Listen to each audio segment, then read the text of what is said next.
এই নে দোস্ত, শুরু কর। এত দেরি করলি কেন? ওয়েট করতে করতে আমার জিভের পানি শুকায় যাচ্ছিল। এতগুলো আচার নিয়ে এসছিস? বাসার সব আচার নিয়ে এসছিস নাকি? আর কেউ খাবে না? বাসায় আর খাওয়ার কে আছে? মা একটু খাই দিয়ে আসছি।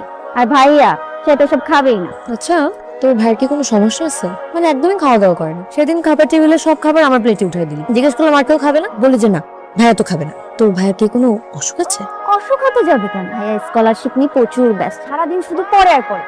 না খাওয়া সব উঠে গেছে তার। সেটা কোনো দিকে এখন তাকায় না পর্যন্ত। এই ভাই আসছে।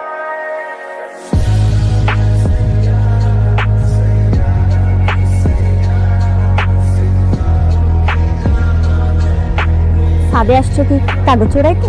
না, ওই তোর কাছে আসছিলাম। আমাকে আবার কিসের দরকার? প্রেজেন্টেশন করে দেবো প্লিজ। আমি কোনো প্রেজেন্টেশন করতে পারবো না বাবা, আমি ওসব পারি না। দেখ, আসলে সময় হাতে খুবই কম, প্রেজেন্টেশন করতে হবে। বুঝতে পারছি না কি করা উচিত। এতগুলো করা, এতগুলো প্রেজেন্টেশন করতে গেলে প্রেজেন্টেশন হবে না, প্রেজেন্টেশন করতে গেলে করাটা হবে না।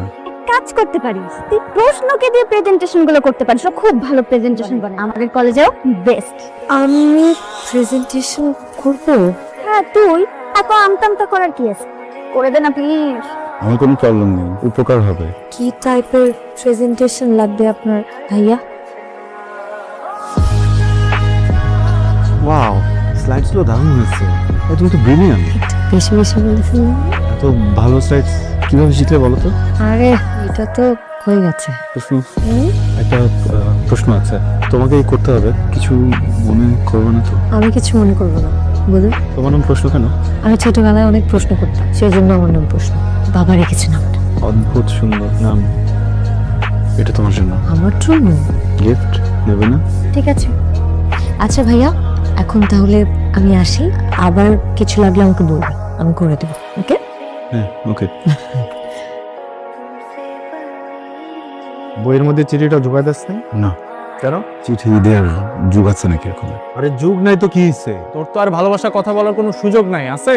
নাই তো। ছোট বোনের বান্ধবী। আরে বোনের বান্ধবী হয়েছে তো হয়েছেটা কি? হ্যাঁ, তুই বুঝি না। দেখ কে আসছে। আসসালামু আলাইকুম ভাইয়া। মিতু কোথায়? আজকে কলেজে আসেনি কেন? ধর্মের বাসায় শুনছি, চলে আসবে। তাহলে আসি। আসো। তোর না কি জানো লেখানো বাকি ছিল, লেখাবি বলছি। আরে আসেন না, আসেন আসেন। ওই তোর যেটা লেখাতে হবে তুই নিয়ে আয়। নিয়ে আসবো তো। কোথায় যেন রাখছি। তোর রুমে টেবিলে রাখা। তুই যা, আমি কথা বলতেছি, যা। রকি, রকি, দাঁড়া। মেয়েটাকে ঘরে ঢুকলি কেন? আমি ওকে প্রেমের প্রস্তাব দিব। তেন ফালতু কথা বলছিস, শোনো কি বলিস তুই? কথা, তুই তোর মনের কথা খুলে বলবি ওকে আজকে, তোর প্রেমের কথা। মিতুকে যদি বলে দেয়? এই ধরনের কোনো ঝামেলা হলে সেটা আমি দেখবো, এটা তোর চিন্তা করতে হবে না। তুই যা, তোর মনের কথা বল। কোথায় লিখতে হবে? কাগজে লিখতে হবে। আরে কাগজে না, ফাইল তোর ল্যাপটপে বের কর। কি হয়েছে? মশা, মশা। সাবধানে, দিনের বেলা কিন্তু ডেঙ্গু মশা কামড় দেয়। একটা কথা বলবো। বলেন। এডিস মশা আর ডেঙ্গু জ্বর, এটাই। জানি তো। প্রশ্ন, তুই কখন আসলি? এই তো মাত্র। কেমন আছো কৃষ্ণমা? জি আন্টি, তোমার বাবা মা ভালো আছে? জি ভালো আছে। কথা বলতো না ভাইয়া, তুই এখানে কি করিস? ও আচ্ছা, বুঝতে পারছি। প্রশ্ন আসতে না আসতেই ওর হাতে তুই কাজ ধরিয়ে দিয়েছিস। এই যত ভিতর চ। প্রশ্নকে আজও আমার মনের কথা বলতে পারিনি। আজ এত বছর পরে দেশে এসেছি, ওকে আবার দেখবো, কিন্তু এমন সময় দেখবো যখন আর প্রশ্নকে নিয়ে আমার কোনো স্বপ্নের স্কোপ থাকবে না। প্রশ্ন ভাই, আরে আবির ভাই, আপনি এরকম হাঁপাচ্ছেন কেন? আমার স্কলারশিপ হয়ে স্কলারশিপ হয়ে গেছে? That is a good news. চলো তোমাকে ট্রিট দিই। আপনি আমাকে ট্রিট দেবেন? হ্যাঁ। এই রেস্টুরেন্টটা আমার অনেক পছন্দ। আচ্ছা, আপনি যে আমাদের সবাইকে রেখে চলে যাচ্ছেন, আপনার কষ্ট হবে না? হবে তো। সব থেকে বেশি কষ্ট কেন হবে জানো? তোমাকে যা দেখতে পারবো না, অনেক মিস করবো তোমাকে। আপনি আমাকে মিস করবেন কেন? কারণ আমি তোমাকে ভালোবাসি প্রশ্ন, অনেক ভালোবাসি। মানুষ তো ভালোবাসার মানুষকে মিস করবে, তাই না? আমিও তোমাকে অনেক ভালোবাসি। আমিও তোমাকে অনেক অনেক অনেক মিস করি। তুই আমাকে ভালোবাসো?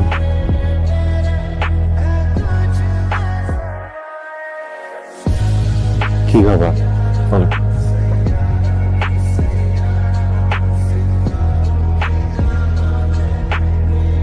আবির ভাইয়া, আই এম রিয়েলি সরি, আপনাকে অনেকক্ষণ অপেক্ষা করতে হয়েছে, তাই না? সরি কেন বলছেন? আপনি তোর ট্রেন চালান, তাই না? দেশে কবে আসলেন? 7 মাস হলো। ভেবেছিলাম আসবো না, বাট মিতুর বিয়ে পায়ে কি হয়েছে? গাড়ি থেকে পড়ে গিয়েছিলাম। ডক্টর দেখিয়েছেন? হ্যাঁ দেখিয়েছি, বলে ঠিক হয়ে যাবে, একটু সময় লাগবে আর কি। আচ্ছা, আপনার সিলেট কেন মুভ করলেন? বাবার বদলি হয়ে গিয়েছিল ওখানে। উনি হঠাৎ করে আমাকে আপনি করে বলছেন কেন? প্রশ্ন কত চেঞ্জ হয়ে গেছে। ওকে কিভাবে তুমি করে বলি? ওনাকে দেখতে একদম ম্যানলি লাগছে, কত বদলে গেছে। আমার এমন কেন মনে হচ্ছে ওর কি বয়ফ্রেন্ড আছে? আচ্ছা, আবির ভাইয়ের কি কোনো গার্লফ্রেন্ড আছে? উনি কি বিয়ে করেছেন? কিছুই তো জানি না। সত্যিটা জানা হলো না। দোস্ত, তুই যে আমার বিয়েতে আসছিস আমি অনেক খুশি হয়েছি। তোকে কিন্তু আমার গায়ে হলুদে নাচতে হবে। তোর কি মাথা খারাপ? এই ভাঙা পানি আমি নাচবো? তোর কি ওর প্রতি এখনো ভালোবাসা আছে? জানি না বললে তো হবে না আবির, তোকে তো স্পেসিফিক হতে হবে। দেখ, 5 বছর আগে ওকে দেখতে যেমন ভালো লাগতো এখনো তেমন লাগে। তার মানে তুই ওকে এখনো ভালোবাসিস? ও কি এখনো সিঙ্গেল আছে বা কোনো রিলেশনশিপ? জানি না। আচ্ছা, সেটা নিয়ে তোকে ভাবার দরকার নেই। তুই বেটার তোর মনের কথাটা ওকে বলে ফেল। বলবো বলবো করে গত 5 বছরও বলতে পারিস, এখন তো অ্যাটলিস্ট বলে দে। আচ্ছা, আপনি কালকে থেকে আমাকে আপনি আপনি করে বলছেন, কি হচ্ছে আপনার? না, আসলে আমি যে মানুষটাকে রেখে গিয়েছিলাম আপনার ওই মানুষটা নেই, বদলে গেছেন অনেক, তাই ভেতর থেকেই আপনি বেরোচ্ছে। আপনি প্লিজ আমাকে তুমি করে বলবেন। প্রশ্ন, হুম? তুমি অনেক বড় হয়ে গেছো, তুমি চাইলে আমাকে তুমি করে বলতে পারো। আমি আপনাকে তুমি করে বলবো? আপনি তো আমার চেয়ে বয়সে বড়। অনেকেই তো নিজের থেকে বড় মানুষকে মাঝে মাঝে তুমি করে বলে। সেটা বলার জন্য কারণের প্রয়োজন হয়, এখানে তো কোনো কারণ নেই। কারণ আছে। প্রশ্ন, আমি তোমার একটা কথা বলতে চাই। বলুন। আবির, প্রশ্ন, তোমরা আসো, টেবিলে নাস্তা দেওয়া হয়েছে, খেতে আসো। তুমি যাও, আমি আসছি। কি যেন বলবেন? পরে বলবো।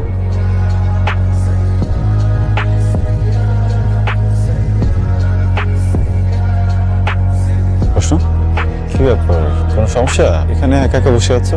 না, ওদিকে আসলে সবাই খুব নাচানাচি করছে, খুব সাউন্ড, সেই জন্য এখানে বসে আছি। আচ্ছা, ঠিক আছে, তাহলে বসে তুমি কিছু লাগলামকে বলো। আপনি এখানে এসে একটু বসুন না। প্রশ্ন, কি হয়েছে বলো তো? আপনি আমাকে কিছু একটা বলতে চান, তাই না? হ্যাঁ। আমি আপনাকে কিছু কথা বলবো, শুনবেন? বলো। আপনি জানেন আমি এখানে কেন বসে আছি? না বলে কি করে জানবো? একদিন ঠিক একইভাবে আমারও গায়ে হলুদ হয়েছিল। হ্যাঁ, তো গায়ে হলুদ হয়েছিল মানে কি? তুমি বিবাহিত? আমার বিয়ে হয়েছিল মানে বুঝিনি। আমার বাবার বদলি হয়নি, চাকরি চলে গিয়েছিল। তারপর আমাদের পুরো পরিবার অনেক বিপদের মধ্যে দিয়ে যাচ্ছিল। 3 দিন আমাদের অবস্থা আরো খারাপ হচ্ছিল। ঠিক তখনই একটা প্রস্তাব আসে, ছেলে লন্ডনে প্রতিষ্ঠিত কোটিপতি পরিবার। আমার বাবা প্রথমে রাজি হয়নি, কিন্তু পরে যখন ওরা অনেকগুলো টাকা আর একটা জমির প্রস্তাব দিল, তখন বাবা রাজি হয়ে যায়। তারপর? কিন্তু বাবা জানতো না যে সে তার মেয়েকে একটা রং মানুষের হাতে তুলে দিয়েছে। সেই লোকটা নেশা করে 3 রাত আমাকে মারধর করতো। এই যে আমি ঘুরিয়ে হাঁটি, কেন জানেন? কারণ একবার আমাকে মেরে হসপিটালে ভর্তি করেছিল। তারপর যখন আমি মোটামুটি সুস্থ হয়ে বাড়িতে ফিরি, সেই দিনও আমাকে অনেক মারেছে। আমার এই পায়ে আবার এত কঠিন ভাবে মেরেছে। আমি তো ভেবেছিলাম যে আমি আর বেঁচে ফিরবো না, কিন্তু আমি সেই যাত্রায় বেঁচে যাই। তারপর আর ফিরে যাওয়া হয়নি। আমার বাবার ভাগ্যের চাকাও করে যায়। তারপর আমি তাকে ডিভোর্স দিয়ে দিই, কিন্তু এই চিহ্নটা সারা জীবন থেকে যাবে। আমি আর কখনো হাঁটতে পারবো না। এই কথাগুলো আমি আপনাকে বলতে চেয়েছি। আপনি বলছিলেন আপনি যেন আমাকে কি বলতে চান, বলবেন না? চুপ করে আছেন কেন? এমন কিছু না। বলবেন না, তাই না?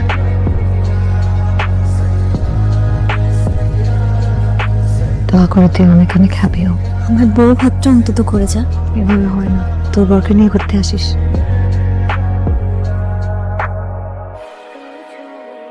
ভাইয়া, তুই কি সত্যি সত্যি প্রশ্নকে ভালোবাসিস? কেন? বল আমাকে। তাহলে তুই পিছিয়ে আসলি কেন? ওর বিয়ের ঘটনাটা একটা অ্যাক্সিডেন্ট। জানি না, আমি ভয়ঙ্কর কনফিউশনে আছি। তুই যদি সত্যি সত্যি প্রশ্নকে ভালোই বেসে থাকিস, তাহলে কনফিউশনের তো প্রশ্নই ওঠে না। তুই যা, প্রশ্নকে ফেরা, ওকে ফিরিয়ে নিয়ে আয়। প্রয়োজন পড়লে আমি মাকে বোঝাবো। দেখ, বিষয়টা তো শুধু আমার চাপ পাওয়ার না, তাই না? আমি তো জানিও না প্রশ্ন আমাকে ভালোবাসে কিনা। প্রশ্ন তোকে অনেক ভালোবাসে, সেই ছোটবেলা থেকে ও তোকে ভালোবাসে। সেদিন কলেজে ও আমাকে এই চিঠিটা দিয়েছিল তোকে দেবার জন্য, কিন্তু আমি দিতে পারিনি। ভেবেছিলাম তুই যদি কিছু মনে করিস, কিন্তু এখন মনে হচ্ছে আমি ভুল করেছিলাম। এই চিঠিটা সেদিন যদি আমি তোকে দিয়ে দিতাম, প্রশ্নকে আজ এই দিন দেখতে হতো না।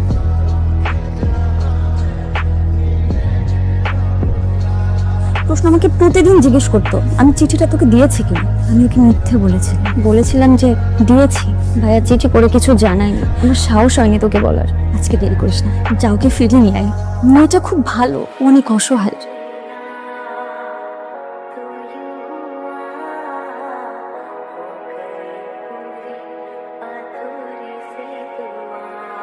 প্রশ্নকে আমি কয়টা প্রশ্ন করবো, আমি জানি সে আমার প্রশ্নের উত্তর দেবে। আমি জানি প্রশ্ন আমাকে অনেক ভালোবাসছে। চিঠিটা আমার হাতে 5 বছর আগে পাওয়ার কথা ছিল, আজ পেয়েছে। এখন 5 বছর আগে আমিও একটা চিঠি লিখেছিলাম, আমার মনে হয় তোমার পড়া উচিত। এসব করে এখন আর কোনো লাভ নেই। মানুষের জীবনে দুর্ঘটনা ঘটলে জীবন থেমে থাকে না, জীবনটা হয়তো বেঁচে যায়, কিন্তু সুর থেমে যায়। চেপে যাওয়া সুরও জোরে লাগানো যায়। আপনি আমাকে আর নতুন করে কোনো স্বপ্ন দেখাবেন না প্লিজ। 5 বছর